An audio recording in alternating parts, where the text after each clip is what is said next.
नमस्कार, आप देख रहे हैं इंडिया डेली। आपके साथ मैं हूं मोनिका सिंह। दिल्ली एनसीआर और उत्तर भारत के मैदानी इलाकों में रविवार सुबह घना कोहरा छाया रहा। पश्चिमी उत्तर प्रदेश, हरियाणा, पंजाब में भी कोहरे के हालात बने हुए हैं। मौसम विभाग ने अलर्ट जारी किया है कि कुछ जगह विजिबिलिटी 50 मीटर से कम हो सकती है। घने कोहरे की वजह से रेल और हवाई यातायात पर खासा असर पड़ा है। इसके अलावा देखिए, पूरा उत्तर भारत जो है वो कड़ाके की ठंड की चपेट में लगातार जारी है। उत्तर भारत के कई राज्य भीषण शीतलहर की चपेट में दिखाई दे रहे हैं। पंजाब और हरियाणा के कई इलाकों में अधिकतम तापमान सामान्य से लगभग 10 डिग्री सेल्सियस नीचे गिर गया है और कश्मीर में डल लेक तक जम गई है। मौसम विभाग के अनुसार वेस्टर्न डिस्टर्बेंस की वजह से जो पारा है वो लगातार गिर रहा है। दिल्ली और आसपास के राज्यों में लोग पिछले कई दिनों से बहुत घने कोहरे और कड़कड़ाती ठंड का प्रकोप झेल रहे हैं। अब भारतीय मौसम विभाग ने चेतावनी दी है कि कड़कड़ाती ठंड और घने कोहरे का ये जो कहर है कुछ दिन और जारी रहने वाला है। इसके अलावा देखिए, मौसम विभाग ने राजधानी दिल्ली के साथ साथ चारों राज्यों पंजाब, हरियाणा, चंडीगढ़, पश्चिम उत्तर प्रदेश, उत्तराखंड में भीषण ठंड और बहुत घने कोहरे की आशंका को देखते हुए ठंड और कोहरे का ऑरेंज अलर्ट जारी किया था।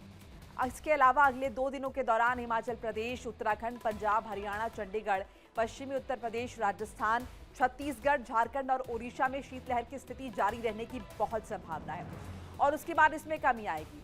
इसके अलावा अगले 2 दिनों के दौरान पंजाब और हरियाणा और चंडीगढ़ के कुछ इलाकों में शीत दिवस की स्थिति बनी रहने की बहुत संभावना है। अगले 5 से 6 दिनों के दौरान उत्तर पश्चिमी भारत और बिहार में घना कोहरा छाए रहने की बहुत संभावना है।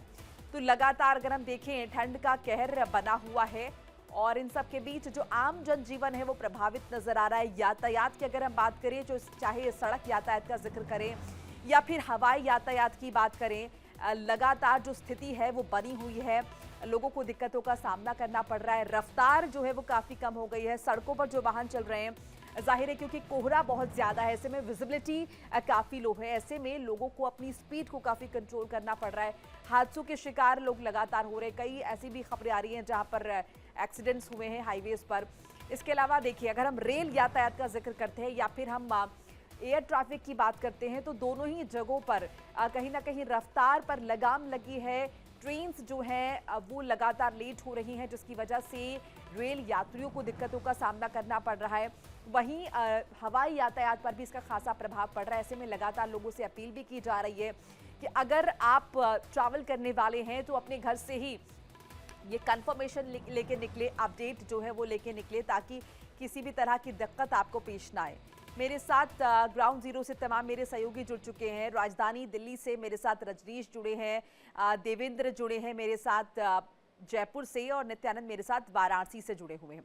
पहले रजनीश का रुख कर लेते हैं। रजनीश, लगातार हम देख रहे हैं राजधानी दिल्ली और उसके आसपास के इलाकों में ठंड का कहर जो है वो लगातार बना हुआ है। इन सबके बीच मौसम विभाग का क्या कुछ कहना है? क्या आने वाले दिनों में राहत मिलने वाली है? देखिए, सबसे पहले मैं आपको आज के टेम्परेचर का अपडेट दे दूं। इस वक्त का जो टेम्परेचर है वो 8 डिग्री सेल्सियस के आसपास बना हुआ है। और अगर माफ़ कीजिएगा 10 डिग्री सेल्सियस के आसपास बना हुआ है। और आज जो न्यूनतम तापमान है वो 8 डिग्री के आसपास रहने की उम्मीद जताई गई है। जबकि मैक्सिमम टेम्परेचर की अगर बात की जाए तो मैक्सिमम टेम्परेचर 15 से 16 के बीच रहने की जो है उम्मीद जताई गई है। मौसम विभाग का यह कहना है कि गुरुवार तक, यानी अगले 6-7 दिनों तक इसी तरीके का मौसम जो है राजधानी दिल्ली और एनसीआर में बना रहेगा। लेकिन शुक्रवार को राजधानी दिल्ली में हल्की बारिश हो सकती है, जिसके चलते ठंड जो है वो कुछ बढ़ने की उम्मीद जताई गई है। लेकिन अगले 5 से 6 दिनों तक इसी तरीके का मौसम दिल्ली में बना रहेगा। इस वक्त मैं NH24 पे मौजूद हूँ और आप मेरे पीछे देखिए कि जो कोहरा है वो सुबह से ही पूरे दिल्ली एनसीआर को अपने आगोश में उसने लिया हुआ है। हालांकि ये NH24 का नज़ारा है, जो विजिबिलिटी है वो 100 मीटर से कम रह गई है। लेकिन अगर मैं बात करूँ दिल्ली के बाहरी इलाकों की, जैसे खेड़ा कला, खेड़ा खुर्द, जो है नरेला, बवाना, अलीपुर या फिर दूसरे इलाके जहां खेत और काफ़ी ज़्यादा खुला एरिया है, वहां पर यह विजिबिलिटी करीब 30 से 40 मीटर की रह गई है। यानी लगातार विजिबिलिटी जो है दिन प्रतिदिन घटती जा रही है और इसका साफ तौर पर असर ना सिर्फ हवाई यातायात पे बल्कि रेल यातायात पे और सड़क यातायात पर भी देखने को मिल रहा है। हवाई यातायात की अगर बात की जाए तो कई टेक ऑफ करने वाली लाइन और लैंड करने वाली लाइन जो फ्लाइट्स हैं वो देरी से जो है वो चल रही हैं। कई जो है वो फ्लाइटों को कैंसिल कर दिया गया। इसके अलावा रेल यातायात की बात की जाए तो रेल यातायात कई घंटे ट्रेन जो है ज़्यादातर रूट्स पे लेट है, करीब कई रूट्स पे 8 घंटे तो कई रूट्स पे 24 घंटे जो है वो ट्रेन लेट चल रही है। इसके अलावा सड़क यातायात की अगर बात की जाए तो सड़क यातायात को भी खासा असर इस पर देखने को मिला है। आप देखिए दोपहिया चालकों को सबसे ज़्यादा दो चार होना पड़ रहा है। दोपहिया चालक जो है वो काफ़ी ज़्यादा इस ठंड और कोहरे से उनको दो चार होना पड़ रहा है। और वही अगर विजिबिलिटी के बाद एक्सीडेंट्स की अगर बात की जाए तो एहतियातन जो आगे चलने वाली गाड़ी है वो अपनी टेल लाइट जला के चल रही है ताकि पीछे चलने वाली गाड़ी को दोनों गाड़ियों के बीच के डिस्टेंस का अंदाजा रहे, और जिसके चलते अगर अचानक ब्रेक लगती है या कोई ऐसी समस्या पैदा होती है जिसके चलते गाड़ी को रुकना पड़े तो किसी तरीके का सड़क हादसा ना हो। तो ये पूरा जो है वो माहौल या ये पूरा जो है इस वक्त का जो नज़ारा है वो दिल्ली एनसीआर का है। जैसा मैंने आपको बताया कि मौसम विभाग का ये कहना है कि गुरुवार तक इसी तरीके का मौसम बना रहेगा। तकरीबन मिनिमम टेम्परेचर 6 से 8 डिग्री के बीच बना रहेगा और मैक्सिमम टेम्परेचर 16 से 17 के आसपास बना रहेगा। लेकिन शुक्रवार को कयास लगाए गए हैं कि दिल्ली एनसीआर में हल्की बारिश हो सकती है। यानी कि कुछ दिन अभी अगर हम माने 4-5 दिन हमें राहत मिलेगी। रजनीश आप बने रहिए हमारे साथ। में देवेंद्र आपके पास आ रही हूँ, वहां पर क्या स्थिति है? क्या वहां भी कुछ इसी तरह की स्थिति है कि अभी कुछ दिन राहत रहेगी, टेम्परेचर में थोड़ा सा बदलाव और उसके बाद फिर से ठंड की वापसी? बिल्कुल आप सही कह रहे हैं, क्योंकि दिल्ली एनसीआर से उलट यहाँ पे तापमान जो है वो रात का भी बढ़ा है। तकरीबन 5 से 4 डिग्री के आसपास जो रात के तापमान में बढ़ोतरी हुई है। इसके अलावा मौसम विभाग ने अगले आज और कल भी 4 डिग्री के आसपास जो दिन के तापमान और रात के तापमान में बढ़ोतरी की है, यानी 28 से 30 डिग्री के आसपास जो तापमान है वो दिन में और रात में करीबन 20 से 22 डिग्री के आसपास जो तापमान है वो पहुंच गया है। तो राहत तो जरूर मिली है शीतलहर से, लेकिन ये राहत जो है वो ज्यादा दिन तक नहीं चलने वाली। मौसम विभाग के अनुसार अगले 2 दिन में आज शाम से पश्चिमी विक्षोभ के सक्रिय होने के बाद से लगातार बारिश का जो एक सिस्टम है वो बनने की तैयारी है, और उसके बाद एक मावट जो है वो कई शहरों में 22 से 24 के बीच में, कई इलाकों में, कई जिलों में मावट जो है बारिश जो है वो देखने को मिलेगी। और उसके बाद कई जगह ओले पड़ने की भी जो चेतावनी है वो मौसम विभाग की ओर से जारी की गई है। तो कहीं ना कहीं ये जो ठंड कम होने का जो अभी प्रक्रिया है वो अभी और ज्यादा बढ़ने वाली है अगले कुछ दिनों में, और वो वापस से एक बार से कोहरा और जो ठंड है उसकी चपेट में पूरा राजस्थान आने की संभावना या आशंकाएं व्यक्त की जा रही है। ठीक है, नित्यानंद आपके पास आ रहे हैं। वाराणसी में क्या स्थिति है और मौनी अमावस्या का भी मौका है, फिलहाल क्या टेम्परेचर में डिप देखने को मिल रहा है, राइज है, अभी क्या राहत है? जी देखिए, वाराणसी में बीते कुछ दिनों से ठंड का असर बिल्कुल ना के बराबर है। बात की जाए दिन की तो दिन के तापमान लगभग 21 से 22 डिग्री सेल्सियस है, और रात की बात की जाए तो तापमान 8 से 10 डिग्री टेम्परेचर रह रहा है, जिसके चलते रात में जो लोग बाहर रहते हैं उन्हें काफी दिक्कत हो रही है। मगर दिन का जो मौसम है वो सुहाना है, लोग इस मौसम का आनंद ले रहे हैं। बता दें कि इस रात्रि में लोगों को ठंड से बचाने के लिए नगर निगम द्वारा कई व्यवस्थाएं की गई, जिनमें 378 स्थानों पर प्रतिदिन अलाव जलाए जा रहे हैं ताकि लोग अपने शरीर को ठंड से बचा सके। इसके साथ ही 26 अत्याधुनिक रैन बसेरे बनाए गए, जहां जिन लोगों के पास छत नहीं है वो रात अपना रैन बसेरे में बिता सके और खुद को ठंड से बचाए। मगर मौसम विभाग ने चेतावनी भी दी है कि पहाड़ी क्षेत्रों में बर्फबारी शुरू हो चुकी है, जिसका असर अब मैदानी क्षेत्रों में देखने को मिलेगा। तो कुछ ही दिन में बारिश के साथ एक बार ठंड का जो कहर है वो दोबारा से देखने को मिलेगा। लोगों से मौसम विभाग ने अपील भी की है कि अपने शरीर को गर्म कपड़े पहन के रखें और शरीर को किसी भी प्रकार के रोग से बचाएं, जिसका असर आपको ठंड से बचाएगा। चलिए एक बार फिर से रजनीश के पास लौटते। रजनीश, ठंड की तो स्थिति हम देख रहे हैं, साथ साथ पोल्यूशन भी निश्चित तौर पर एक बड़ी समस्या है, तो ऐसे में उसकी रोकथाम के लिए दिल्ली सरकार क्या कुछ स्टेप ले रही है? क्योंकि हम देख रहे हैं फॉग होता है और उसके बाद किस तरीके से पोल्यूशन मिक्स होकर एक बहुत बड़ा प्रॉब्लमेटिक सिचुएशन क्रिएट हो जाता है। देखिए, पोल्यूशन इस समय दिल्ली सरकार के लिए एक बड़ी समस्या बन चुका है। इसके लिए इसमें कोई दो राय नहीं है। लगातार 2-3 महीनों से दिल्ली सरकार तरह तरह के उपाय कर रही ताकि AQI को कम किया जा सके, लेकिन AQI कुछ समय के लिए कम होता है लेकिन वापस फिर 300 के पार पहुंच जाता है। इस समय अगर दिल्ली में AQI की अगर बात की जाए तो 350 के आसपास ये AQI बना हुआ है, लेकिन कई इलाके ऐसे हैं जिसमें 400 क्रॉस कर चुका है। हालांकि दिल्ली सरकार जगह जगह स्प्रिंकल्स के जरिए जो है वो कृत्रिम बारिश भी कर रही है। तमाम जगह जो है वो छिड़काव भी कर रही है। और ग्रैब जो 3 की अगर बात की जाए तो दिल्ली में ग्रैब 3 को एक बार फिर से लागू कर दिया गया है। फिलहाल अगर बात की जाए AQI की, तो दिल्ली के ज़्यादातर इलाकों में 400 के पार AQI है, लेकिन कुछ इलाके ऐसे हैं जहाँ पे 300 से 400 के बीच में AQI है। तो लेकिन ये जो AQI है, चाहे वो 300 रहे, अगर ये 350 से 300 भी हो जाता है तब भी ये बहुत खराब श्रेणी में है।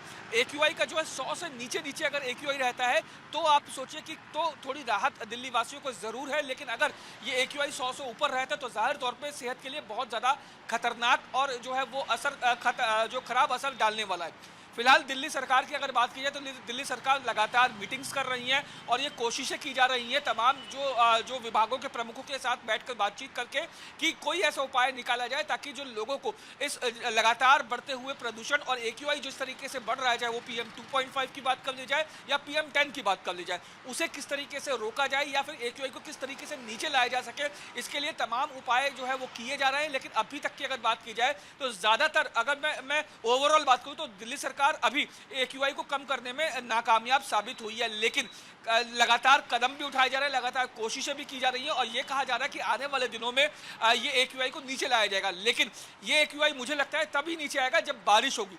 शुक्रवार को जिस तरीके से मौसम विभाग ने कयास लगाए हैं कि हल्की बारिश दिल्ली NCR में हो सकती है और अगर ये बारिश होती है तो जाहिर तौर पे AQI काफ़ी नीचे खुद ब खुद आ जाएगा। लेकिन उससे पहले AQI नीचे आने को लेकर जो है कोई भी जो है वो आने वाले दिनों में कोई ऐसी चीज़ें नज़र नहीं आ रही जिसकी AQI नीचे आ जाएगा। हालांकि दिल्ली सरकार रोज़ाना हर रोज़ मीटिंगें कर रही है ताकि AQI को किसी भी तरीके से नीचे लाया जा सके। ठीक है, देवेंद्र के पास चलते हैं। देवेंद्र, आपने जिक्र किया कि अभी ठंड से जो है एक फौरी राहत मिली है, हालांकि आने वाले दिनों में स्थिति फिर से वैसी हो सकती है। इन सब के बीच क्या फॉग से भी राहत मिली है, क्या धुंध छट गई है, या फिर सड़कों पर अभी भी हम देखें तो उसका इफेक्ट जो है, इम्पैक्ट जो है वो देखने को मिल रहा है और उसकी वजह से रेल और हवाई यातायात भी प्रभावित है?